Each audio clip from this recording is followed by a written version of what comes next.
All right, y'all, we got one more JJK theory to get out before the finale tonight. 271 drops in really just a handful of hours, so let's get this in while we still can. What the hell's going on with this guy? All right, so to quickly refresh here, there's basically some light residual cursed energy, and they can't sense any malicious intent. And it's actually not the guy that's affected, it's his fiance who is just perceiving him that way. So, very interesting. That's why they think it might be a Culling Games player, which is why there's no ill intent, or it's like a strong enough curse that's able to mask its intent. But I had this interesting idea, and I've seen other people throw out similar things as well. But what if there is no curse user? What if there is no curse spirit? What if she's pregnant and whatever the baby is affecting her perception in that way? And that's also why there's only faint traces of residual cursed energy because it's just a baby. This is a theory with no evidence. I'm just purely operating on vibe. And like I mentioned, we got to get our crazy theories in one last time before this series ends. But narratively, I feel like it would make sense. It would be kind of a full circle moment, right? We started this story with Yuji, who was this experimental curse womb-esque situation. What if the story ends with yet another similar situation? And I'm not saying that necessarily Kinjaku would have had anything to do with it, but if he did, that would certainly be an interesting twist, right? But what if it was even just the kind of next evolution of cursed energy, of humanity? What Kinjaku and, Geto and Yuki were all talking about at various points in the story, right? It would be an interesting kind of send off as like a what if of this is the direction this world is going to go from here on out. But again, no real evidence really other than the fact that it seems like it could be an interesting solution to the mystery box that Gege presented in the final chapter. But let me know y'all's thoughts. And then for the remainder of this video, y'all, I'm going to tackle the final questions and theories I've gotten from you guys, starting with this one from Adame, who begins with some very kind words, and thank you so much for that. But then they want to know just exactly what's happening when Megami was adapting to Infinite Void for Mahoraga. So, to put it plain and simply, due to Sukuna's skill with Jujutsu, he has been able to take on the process of adaptation for Mahoraga. We saw this in the Yorozu fight, for example, right? Sukuna adapted to Yorozu's abilities so that when Mahoraga came out, he was already immune. So the same thing was in place for Megami. Sukuna was having Megami take on the effects of Infinite Void in place of Mahoraga so that he would be immune to it. And the whole, wait, why isn't Megami a vegetable thing is a very good question, because he was at least afflicted by Unlimited Void a little bit. But perhaps due to the unique circumstance of him being like in the soul realm and not like the active body at the time, maybe that lessened the effects of Unlimited Void, like since it affected his soul brain in a way as opposed to like his actual physical brain, which would have been in use by Sukuna at the time. Maybe that's why the effects aren't as bad, but honestly, I don't know. So we'll have to see if we get any clarification on that.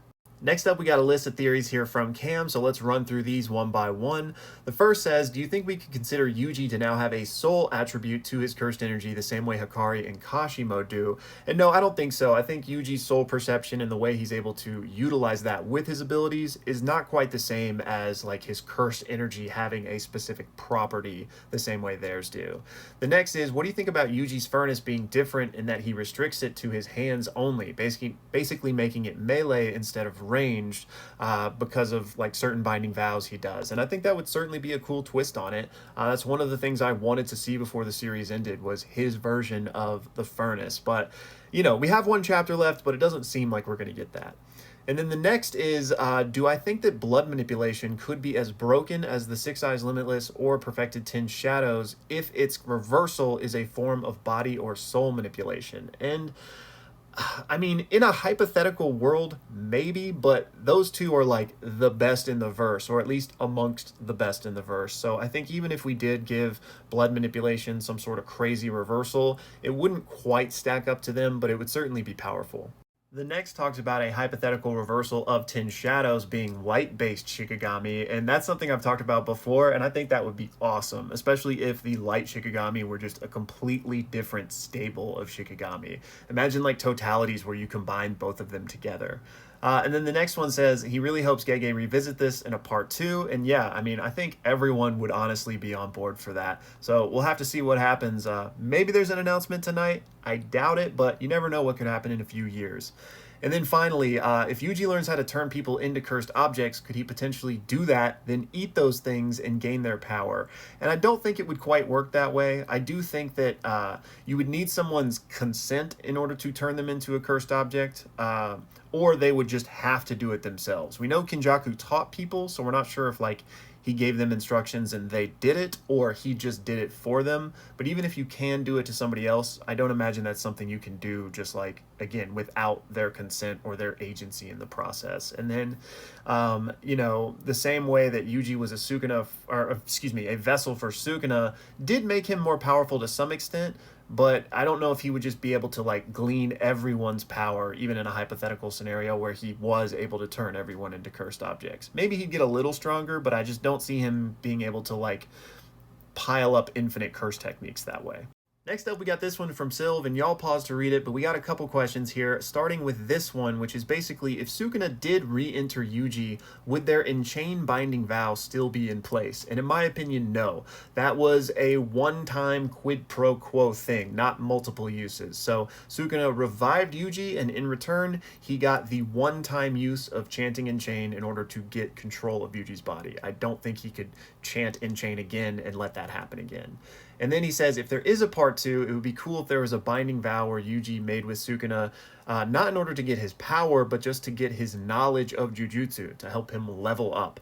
And yeah, that would be an interesting kind of twist on like getting power from Sukuna. But I would be hard pressed to find a reason for why Sukuna would ever agree to that. Like, I don't know what Yuji could give Sukuna that would then make him help Yuji. Maybe after like a lot of development and a lot of time, but at least not initially. Oh, and I didn't forget, massive shout out to Sil for being a YouTube member. Thank you so much, man. And we're going to keep the train running with legends because we've also got Daruno here, who is a YouTube member, who also popped in without a question, just sharing his thanks. And my guy, thank you so much.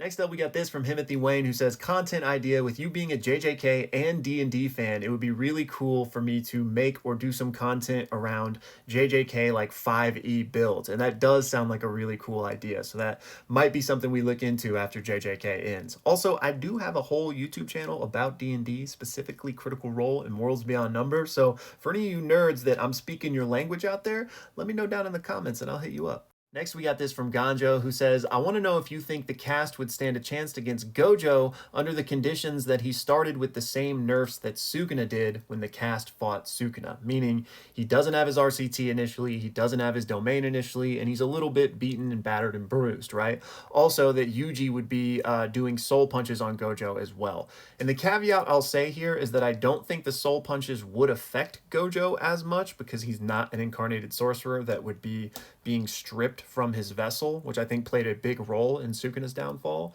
But if we're just going to like verse equalize there and say that he's affected by it in the same way, then I do think that they would be able to take him down. But if he doesn't, then probably not, because Gojo's a beast. You know, he's eventually gonna get his domain and stuff back the same way Sukuna did, and like they're just cooked if that happens. Next up, we got this from Hippity Hop, and y'all pause to read the whole thing, but they're wondering just what is going on with that huge bug-eyed guy, the one we talked about at the start of this video. Could it be Gojo? And honestly, I don't have a good idea. I think it could be so many different things. Maybe it's related to Gojo. Maybe it's related to like a new cursed spirit or a random Culling Games user. Maybe she's pregnant, like I speculated earlier, but nothing really super stands out to me as like the most plausible reason, but that's one of the things I'm most excited to find out about tonight, so we'll see. And yeah, Hippity Hop is also a legendary YouTube member. Thank you so much. Next up, we got this from Volk, who has no question. He's just sharing some kind words. And my guy, thank you so much. The pleasure has been all mine. Next up, we got this from Jacob, who is also sharing some kind words, and y'all gotta stop before I get all sentimental, but he shares his final theory that Angel may use her curse technique on the barriers of the Culling Games in order to end them, which would also destroy Tengen's barriers. And that would certainly be crazy and have a lot of far-reaching implications, but the only reason I don't think that's at least on the immediate plan is because we saw Gakuganji say that they're, putting Tengen's remains in the Tomb of the Star corridor in order to maintain the barriers as long as they can. And last but not least, we got this from Michael, starting with some incredibly kind words, and I thought I told y'all to stop. You're gonna get me in my feelings. We can't be doing this on the final chapter of JJK Night, all right? It's getting too real, but thank you so much for the kind words, man. And then Michael didn't have any questions, but he did want to get my pulse on these various binding vow possibilities that he think might have been happening during Shinjuku. So let's take a look at these. Starting with this one that says maybe Yuji made a binding vow to give up range on his dismantle in exchange for being able to target the soul with it. And I think this one is basically all but confirmed. It seemed that Yuji was doing that toward the end against Sukuna. The next one is that Sukuna opened his domain with Gojo's hand seal in exchange for one of his eyes. And we know that Sukuna did Gojo's hand seal, and he obviously had to do some binding vows strung together with duct tape and twine to pull that off, right? And noticeably, his eye, the mask side, like gets way bigger and there's only one. So he seemingly lost an eye or something weird happened there. So it could very well be this, but I think it's hard to say for sure what was going on there. Then this next one talks about a potential binding vow of non-violence in Yuji's domain. And I'm not sure if you've seen my videos on his domain or not, but that's exactly what I think was going on. He made some sort of vow in order to have that initial phase in his domain where he tries to get through to his opponent, giving them the chance at mercy. But if they turn it down, I think he gets a power boost. Now, whether or not we'll get confirmation on that, we'll have to see. And then finally, Yuta had a binding vow in order to copy Shrine from a non-lethal piece of Yuji in exchange for getting limited uses. Yes, that's exactly how that works. Y'all, that's going to do it for this one. All that's left now is to see what happens in chapter 271 and how this story ends. As always, thank you guys so much for the support and all of the truly kind words. It really means the world to me. And thank you guys so much for watching. Don't forget to join the Discord for the leaks tonight and also to check out Twitch, where I'm going to be streaming along with several other JJK content creators. It should be a good time.